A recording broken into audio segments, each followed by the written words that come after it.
Okay अस्सलाम वालेकुम। We are starting manual therapy. और मैनुअल थेरेपी के अंदर we already know there are 3 subjects. उसमें कैल्टन बॉन्ड सबसे ज़्यादा ज़रूरी है for SCQ point of view and for the overall exam जो हमारा पीटी 2 का होता है। इसके अंदर हम लोगों ने सबसे बेस्ट जो है ना सबसे ज़्यादा एससीक्यूज 4 एससीक्यूज मैनुअल थेरेपी में ऐसे आते हैं and most of them of those 4 are from Kaltenborn. Starting from chapter number 1 spinal movement. अच्छा, पढ़ाने से पहले जो बेस बनानी है ना दैट इज़ कि जो इसके जो 7 चैप्टर्स हैं ना जो थेरेटिकल हैं वो अपना ना एक लैडर पैटर्न में चलेंगे सबसे पहले आपको। और ये बुक जो है ना ये इसके 3 वॉल्यूम्स हैं ओवरऑल कैल्टन बॉन्ड के। स्पाइन का है, अपर लिम का है, लोअर लिम का है। In our finally we just reading spine. और उसके अंदर स्टार्ट करने से पहले मतलब टेक्निक्स बताने से पहले कैसे इवैल्यूएट करते हैं, कैसे फंक्शंस को टेस्ट करते हैं, कैसे ट्रीटमेंट प्लान करते हैं, उससे पहले आपको ये पता होना चाहिए कि स्पाइन एज इन स्पाइन की एनाटमी क्या है, स्पाइन की फिजियोलॉजी क्या है, इसमें क्या क्या मूवमेंट्स हो सकती हैं, मूवमेंट्स के नाम क्या है, टर्मिनोलॉजीज़। कैल्टन बॉन्ड और पहले जो हम पहले 2 सालों में एनाटमी फिजियोलॉजी पढ़ के आए ना, टर्मिनोलॉजीज़ में बहुत फ़र्क है। अगर आपको टर्मिनोलॉजीज़ की समझ नहीं आएगी तो आगे आप इस सब्जेक्ट को नहीं पढ़ सकते। ओके, स्टार्टिंग ऑफ सबसे पहले उसने इस चैप्टर के अंदर बेसिक बातें हैं जो ओवरऑल जो जिसमें थोड़ा सा टर्मिनोलॉजी का डिफरेंस है मैं वो एक्सप्लेन कर दूँगी इस चैप्टर के अंदर। और दूसरा जो थोड़ा सा डिफरेंस है उसको हम लोग एलैबोरेट कर लेंगे, जो सेम चीज़ें उसको जल्दी जल्दी लेके गुजरेंगे ताकि जल्दी जल्दी हमारा जो है ये वाला कवर हो जाए सब्जेक्ट। सबसे पहले उसने बोला है कि आपको स्पाइनल मूवमेंट्स का before starting the treatment orthopaedic disorders का एक मैनुअल थेरेपिस्ट को पता होना चाहिए ताकि वो उन स्पेसिफिक प्रिसाइज मूवमेंट में या तो जनरल मूवमेंट बना के स्पेसिफिक मूवमेंट बना के अगले बंदे को ट्रीट कर सके। This is that. उसके अलावा अब 2 मूवमेंट्स हैं, जनरल मूवमेंट, स्पेसिफिक मूवमेंट। हमें बहुत डेप्थ में हम लोग पहले भी पढ़ के आ चुके हैं इन थेरेप्यूटिक्स एज वेल कि जनरल मूवमेंट्स वो वाली होती है। For example imagine a spine, ठीक है। अब स्पाइन के अंदर हम लोग जो पूरी की पूरी स्पाइन की मूवमेंट या फिर स्पाइनल के रीजन की मूवमेंट के चलो सर्वाइकल फ्लेक्शन एक्सटेंशन हो रही है, थोरैसिक हो रही है, लंबर हो रही है, उसको हम लोग बोलते हैं जनरल मूवमेंट्स जो हम कंट्रोल कर सकते हैं। और इन जनरल मूवमेंट्स को वैसे हम अपनी जुबान में एनाटॉमिकल मूवमेंट्स बोलते थे। मैं फ्लेक्शन करी हूँ, एक्सटेंशन करी हूँ, ये पैसिवली भी हो सकती है, एक्टिवली भी हो सकती है। That is the general movement. On the other hand the specific movement के अब हम लोगों ने क्या करना है, यहाँ पे मैंने ऑलरेडी बनाया हुआ है कि दिस इज़ दी स्पाइन, ठीक है। ये स्पाइन है, स्पाइन को पूरी की पूरी स्पाइन को जब हम डील करें, इसके कुछ सेक्शंस को डील करें दैट इज़ जनरल। लेकिन आप इसको थोड़ा सा जूम इन कर लेते हैं और एक पोर्शन को देखते हैं कि यहाँ पे 2 वर्टिब्रास हैं और इन 2 वर्टिब्रास के अंदर एक जॉइंट है, पीछे दोनों साइडों के ऊपर एक फॉसेट जॉइंट है, यानी कि 3 जॉइंट्स हो गए। इसको हम लोग बोलते हैं मोबाइल सेगमेंट। जब इतनी डेप्थ में आके इतने लेवल के ऊपर आके एक मूवमेंट पैटर्न को देखा जाता है उसको हम लोग बोलते हैं स्पेसिफिक मूवमेंट। और हमें ऑलरेडी इस बात का पता है कि स्पेसिफिक मूवमेंट कभी आपने कभी सोचा है कि हम एक सर्टन स्पाइनल सेगमेंट का सोच के उसमें मैं मूवमेंट प्रोड्यूस करता हूँ। It is not voluntary. ये आपके थेरेपिस्ट हैं, किसी और बंदे नहीं करनी होती है। It is passive, can not be produced actively, ठीक है। ये 2 इनका मेजर डिफरेंस है, इसके अलावा इसके कोई बात नहीं है। अच्छा, उसी को अभी इस तरह ना पूरी की पूरी हम लोगों ने जो कैल्टन बॉन्ड पढ़नी है ना वो एक बात करते हैं, उसमें से एक बात को थोड़ा डेप्थ में बात करते हैं, उसमें से एक बात निकाल के इस तरह डेप्थ करते करते ना हमने पूरा चैप्टर पूरी की पूरी सब्जेक्ट खत्म कर लेनी है। अच्छा, इसके अंदर से आगे निकल गया कोई बंदा सोचे कि अच्छा मोबाइल सेगमेंट क्या है, कोई पूछ सकता है आपसे। तो मोबाइल सेगमेंट जिसको हम लोग सेगमेंट है mobile intervertebralis in an actual physiotherapy term ये बोला जाता है। एक 3 जॉइंट कॉम्प्लेक्स मसल है, यानी कि आपने 2 वर्टिब्रा को पकड़ना है, वर्टिब्रल बोन, ठीक है। उसके अंदर एक जॉइंट बन रहा है और एक फॉसेट जॉइंट इस तरफ, एक फॉसेट जॉइंट दूसरी तरफ। तो ये 3 जॉइंट्स हैं और इन 3 जॉइंट 2 बोन्स 3 जॉइंट्स साथ जितने मसल्स हैं जितने लिगामेंट्स हैं आसपास जुड़े हुए हैं, इस पूरे सेगमेंट को हम बोलेंगे मोबाइल सेगमेंट। जिस तरह एक फंक्शनल यूनिट होता है ना, एक स्ट्रक्चरल यूनिट ऑफ समथिंग, तो स्ट्रक्चरल बाकी जुबान में जो हम एनाटॉमी पढ़ते हैं ताकि हमें फेमिलियरिटी रहे और याद रखने के लिए, जो structural unit of the spine is called as the mobile segment, ठीक है। मोबाइल सेगमेंट इससे मैं समझाने की टर्म्स बता रही हूँ वरना इसकी डेफिनेशन यही वाली है। उसके बाद आगे अब देखो उसने ना पहले एनाटमी सारी समझा दी कि पढ़ने से पहले स्पाइन की इन डेप्थ चीज़ें बतानी चाहिए। तुमने वर्टिबल बोन को पढ़ लिया, वर्टिबल बोन में से दोबारा से इन डेप्थ हमने इंटरवर्टिबल डिस्क के बारे में जानना है। इंटरवर्टिबल डिस्क का क्या सीन है कि इंटरवर्टिबल डिस्क को सिंकोड्रोसिस जॉइंट भी बोलते हैं, सिंकोड्रोसिस आर्टिकुलेशन।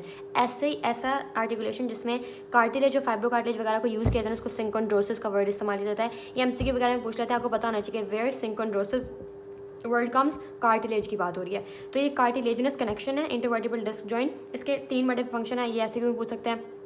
क्या फंक्शन है, स्टैटिक है। मैं ऑलरेडी पता है कि जो स्पाइन है ना, स्पाइन के बोन्स भी तो आपस में जुड़ी हो सकती थी ना। व्हाट इज़ द पर्पस के दिमाग में डिस्क लगाई हुई और डिस्क भी इस तरह की है कि उसका बाहर वाला जो एन्यूलस है, एन्यूलस, और ये हम पता नहीं कब पढ़ते आ रहे हैं कि हमारे पास ये बाहर एक एन्यूलस रिंग होती है जो सख्त होती है, इमेजिन करो कि रबर बैंड की तरह की है, इरेजर की तरह की है, और दरमियान में एक लिक्विडी सा मटेरियल होता है जिसको हम लोग बोलते हैं, एक है न्यूक्लियस पल्पोसिस, पल्पस से याद लोगे कि पल्पी सा होता है स्ट्रक्चर। और इस पूरे का रिंग है ये पल्पस नहीं, ये जो स्ट्रक्चर है एक 5 सा बलून में पानी भर लो वैसे वैसे एग्जाम्पल है। इसके ऊपर अगर प्रेस करोगे तो जिस तरफ को हाई, हमें पता है प्रेशर हाई से लो की तरफ मूव करता है, तो जिस तरफ प्रेशर कम होगा उस तरफ का पल्पस भागना शुरू हो जाएगा। But to confine this structure हमने एक एन्यूलस रिंग अल्लाह ताला ने बनाई हुई है to confine it in within the vertebral structures, ठीक है। इसका हमने फंक्शन क्या कर दिया कि पूरा का पूरा वजन के एक जगह से दूसरी जगह पे वजन ट्रांसफ़र करती करती पूरी स्पाइन ने ना हमारी पूरी बॉडी का वजन हैंडल किया हुआ है। Static function movement. अब इमेजिन करो कि दो वर्टिब्राज हैं, वर्टिब्रा दरम्यान में इंटरवर्टिबल डिस्क नहीं है, वो मूव नहीं कर सकते।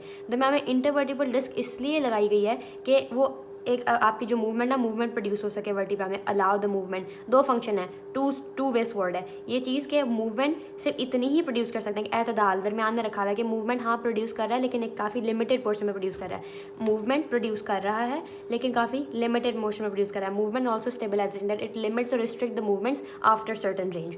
तो अच्छा, इसके अलावा आगे ना यहाँ पे बच्चे कन्फ्यूज होते हैं सॉफ्ट लोड इम्पल्स और हार्ड लोड इम्पल्स के अंदर। सॉफ्ट लोड इम्पल्स क्या सीन है, उन्होंने बताया हुआ है कि इंटरवर्टिबल डिस्क की सारा वजन या सारी चीज़ें बर्दाश्त नहीं कर रही, आपकी बोन भी करी होती है कि जब आप आराम से उसके ऊपर ग्रेजुअली सॉफ्ट वजन डाल रहे हो ना तो वो आराम से इंटरवर्टिबल डिस्क अडेप्ट करी होती है, उसको शॉक एब्जॉर्ब करी होती है, आगे ट्रांसफर होती है। लेकिन जब एकदम से वजन डलता है ना वो डायरेक्ट बोन के ऊपर जाकर डलता है, वो बोन बर्दाश्त करती है। बस उसकी बस हार्ड लोड इम्पल्स और सॉफ्ट लोड इम्पल्स की बात होगी। बस इस बुक के अंदर सबसे बड़ा मसला ये है कि उन्होंने बहुत फैंसी टर्म्स दी हुई हैं, बहुत आसान ज़ुबान वाली बात को इतनी फैंसी टर्म में बोला हुआ है, इतने फैंसी अल्फाज में बोला हुआ है, अपनी वोकैबुलरी यूज़ की हुई है फिजियोथेरेपी की कैल्टन बॉर्न ने कि आप कन्फ्यूज़ रहते हो। हमने बस उसको आसान करना है और हमें बाकी सारी चीज़ें ऑलरेडी पता है। चलो फास्ट फॉरवर्डिंग, आगे हम लोगों ने फैसेट जॉइंट की बात कर ली। हमें ऑलरेडी पता है फैसेट जॉइंट का कि साइड के ऊपर जो कनेक्टिंग जॉइंट्स होते हैं, ज़ाइगोपिफिजियल जॉइंट इसका नाम होता है। इसको उसने एकदम से बोल दिया कि अच्छा ये ट्रू साइनोवियल जॉइंट है। क्यों वो ट्रू साइनोवियल नहीं है? एग्जैक्टली ट्रू साइनोवियम, अब इसकी ज़ुबान में बाकी एनाटमी फिजियोलॉजी को छोड़ दो, वो होती है जिसमें साइनोवियल फ्लूइड भी है, जिसमें साइनोवियल कैप्सूल भी है, जिसमें अंदर और कवरिंग सरफेस कार्टिलेज का भी है। अब वो सारी चीज़ें इसमें नहीं है। कभी आपने देखा है कि साइनोवियल फ्लूइड प्रेजेंट हो इंटरवर्टिबल डिस्क के अंदर? नो। तो इस फैसेट जॉइंट के अंदर प्रेजेंट होता है, इसलिए इसको ट्रू साइनोवियम बोला हुआ है। मैं थोड़ा सा तेज़ बोलती हूँ, अपॉलॉजीज फॉर दैट। अच्छा, इसके अंदर आगे एक और बात की हुई है कि उसने बोला है कि जो फैसेट जॉइंट्स है ना उसकी स्पेशल ओरिएंटेशन है, यानी कि वो अपनी स्पेसेस में डिवाइड है। फॉर एग्जांपल अगर यहाँ पे वर्टिब्री प्रेजेंट है और आप देख रहे हो कि सर्वाइकल वर्टिब्री देख रहे हो, सर्वाइकल फैसेट जॉइंट्स देख रहे हो, सर्वाइकल फैसेट जॉइंट्स की ना स्पेशल ओरिएंटेशन एंगुलर एंगल में, इसका ना 45 डिग्री एंगल होता है, 45 डिग्रीज एंगल। एंड देन आगे क्या होता है, थोरेसिक के अंदर हमारे पास थोड़ा सा और नीचे को बात जाना शुरू होता है, बैंड होना शुरू होता है, 60 to 70 डिग्री एंगल हो जाता है। लेकिन जब उससे नीचे जाते हैं तो और बैंड होकर 90 डिग्री का एंगल बनाते हैं फैसेट जॉइंट्स। ये 60 डिग्री का बना रहे हैं, यहाँ पे 45 का बना रहे हैं। मैं सिर्फ वीडियो इंटरप्ट हो गई थी। अब आगे हम लोगों ने देखो एनाटमी नॉर्मल ज़ुबान में जैसे हम पढ़ते हुए आ रहे हैं, एनाटमी हम लोगों ने पढ़ ली। अब लोगों ने फिजियोलॉजी की तरफ चलना है कि वो देख रहे हैं स्पाइनल रेंज ऑफ मोशन क्या होती है। मोबाइल सेगमेंट के बाद हम देख रहे हैं कि जो उसने ये लिंक बता दिया है कि जितना बड़ा, एक हिंट बता दिया और ये इतनी फैंसी जो लाइन लिखी हुई है इसका मतलब ये है कि जितनी बड़ी आपकी इंटरवर्टिबल डिस्क का रिलेशन होगा ना विद द बोन, कि जितनी बड़ी इंटरवर्टिबल डिस्क और वर्टिबल बॉडी होगी ना उतना ज़्यादा वो मूवमेंट अलाउ करेगा। वी ऑलरेडी नो लंबर में सबसे ज़्यादा बड़ी इंटरवर्टिबल बॉडी और इंटरवर्टिबल डिस्क होती है, वहाँ पे सबसे ज़्यादा आप लंबर एक्सटेंशन लंबर फ्लेक्शन कर सकते हो, आप अपनी बॉडी को अप्लाई कर भी देख सकते हो। दैट्स वेरी कॉमन सेंस की बात है। और इन्फ्लुएंसेस बता दिए, आपसे ऐसे क्यों पूछ सकते हैं कि कोई से 4 इन्फ्लुएंसेस बता दो कि आपकी मूवमेंट को कौन इन्फ्लुएंस कर रहा है। पहली बात, बंदे की एज, बूढ़ा बंदा जो है वो इतनी मूवमेंट नहीं प्रोड्यूस कर सकता। सेकंड हमारे पास है कि ऐसे हेल्थ ऑफ द टिश्यूज, आसपास के लिगामेंट्स थोड़े से टॉट हो गए, स्टिफ हो गए, या फिर आसपास के मसल्स हैं वो वीक हो गए, उसकी वजह से आपकी मूवमेंट इन्फ्लुएंस हो सकती है। थर्ड, फिजिकल कंडीशनिंग, इसमें थोड़ा कन्फ्यूज होता है सारे। फिजिकल कंडीशन एज ए छोटे बच्चे को शुरू से आप जिमनास्टिक सिखा रहे हो, ऐसी चीज़ सिखा रहे हो कि उसकी जो मूवमेंट्स हैं वो ज़्यादा हो सके, वो ज़्यादा हाइपर मोबिलिटी की तरफ जा सके, तो उसकी बेसिस के ऊपर उसकी जो मूवमेंट है ना वो डिपेंड कर सकती है। अच्छा, इसके बाद उसने ना डायरेक्ट बता दिया है कि with flexion of the entire spine below the typical spine presents as a curve with the flatten ends, यानी कि उसने आपको ना मूवमेंट की डेमोन्स्ट्रेशन दे दी है कि अगर आप पूरी की पूरी बॉडी को फ्लेक्स करते हो ना, पूरी की पूरी बॉडी को फ्लेक्स करते हो तो आपको एक फ्लैटेंड एंड की तरह की फीलिंग आती है, ठीक है, जिसमें क्या होता है कि आपको थोरेसिक काइफोसिस नजर आता है और जो लंबर लॉर्डोसिस होता है ना वो खत्म हो जाता है। कुछ लोगों को काइफोसिस लॉर्डोसिस की भी कन्फ्यूजन होती है। काइफोसिस ये होता है कि आपकी जो थॉरैक्स है ना वो बाहर को निकल आई है, कहीं पे भी अगर आपकी स्पाइन बाहर को निकल आएगी ना उसको हम लोग काइफोसिस बोल रहे हैं। और फॉर एग्जाम्पल ये एंटीरियर सरफेस आपकी आंखें और नाक इस तरफ है और ये आपकी बैक है, ठीक है। और जो लॉर्डोसिस होता है ना इसका मतलब होता है कि आप बहुत ही ज़्यादा ना इस तरह आपकी स्पाइन अंदर को गई हुई है, अंदर को जाना है लॉर्डोसिस, बाहर को जाना है काइफोसिस, ठीक है। ये कन्फ्यूजन अगर किसी को थी तो क्लियर होगी। अब इसमें से बोल दिया कि यहाँ पे थोड़ा सा काइफोसिस हो गया, डेवलप हो गया, और जब आपने फुल बॉडी को फ्लेक्स किया होता है, और जो यहाँ पे लॉर्डोसिस बिल्कुल ही खत्म हो गया, ये बात कर दी। फिर उसने बोला कि जब एक्सटेंशन की, जब एक बॉडी ने पूरी अभी कौन सी मूवमेंट्स हो रही हैं, जनरल मूवमेंट्स, ठीक है। जब पूरी की पूरी बॉडी ने एक्सटेंड किया तो क्या हुआ कि डॉर्सल रीजन्स हैं वो कर्व हो गए, यहाँ पे आपको फ्लैटन रीजन नजर आ रहा है। अब देखो यहाँ पे ज़्यादा लॉर्डोसिस डेवलप, यहाँ पे देखो ये बैक साइड पे जाए तो अभी थोरेसिक लॉर्डोसिस डेवलप हुआ है, उसकी से हमें बात नहीं की, बस ये बोल दिया कि जो एंड्स हैं वो हमारे पास डॉर्सली कर्व्ड हैं, ठीक है, दैट्स इट। उसके बाद आगे ना उसने बता दिया कि हमें इससे आपको समझ आ रही है कि किस रीजन के अंदर कितनी मूवमेंट जो आपकी बॉडी अलाउ करती है, या फिर हमारी इस तरह डिज़ाइन की है कि उसमें मूवमेंट्स अलाउ। अच्छा, हम यहाँ पे थे कि इस पूरी जनरल मूवमेंट में आपको ये बात पता नहीं चल रही कि किस स्पेसिफिक सेगमेंट में ऑफ द स्पाइन जो मूवमेंट है वो कितने लेवल की प्रोड्यूस हो रही है। फॉर दैट सर्टन थिंग यहाँ पे ग्राफ बताया गया, और ग्राफ के अंदर सिर्फ एक चीज़ याद रखने वाली for the MCQ point of view कि हर स्पाइनल सेगमेंट में सर्वाइकल, थोरेसिक, लंबर जो है सॉरी लंबर मैं बात बताती हूँ कि इन सेगमेंट्स के अंदर जितनी फ्लेक्जन का लेवल होता है उतनी एक्सटेंशन का लेवल होता है। जितना आप सर्वाइकल फ्लेक्स कर सकते हो उतना ही सर्वाइकल एक्सटेंड कर सकते हो। और ये ग्राफ इस रेफरेंस से बताया गया कि जो मूवमेंट है बोथ फ्लेक्जन एंड एक्सटेंशन वो कितने डिग्री की हो सकती है। वाई के ऊपर डिग्री और यहाँ पे लोकेशन बताई हुई है कि सर्वाइकल रेंज है वो इतने डिग्री तक फ्लेक्जन एक्सटेंशन दोनों मेंटेन कर सकता है। एंड देन नीचे आते हैं तो नीचे यहाँ पे ये थोरेसिक लेवल आता है। थोरेक्स के अंदर काफ़ी कम बोथ फ्लेक्जन एक्सटेंशन आती है।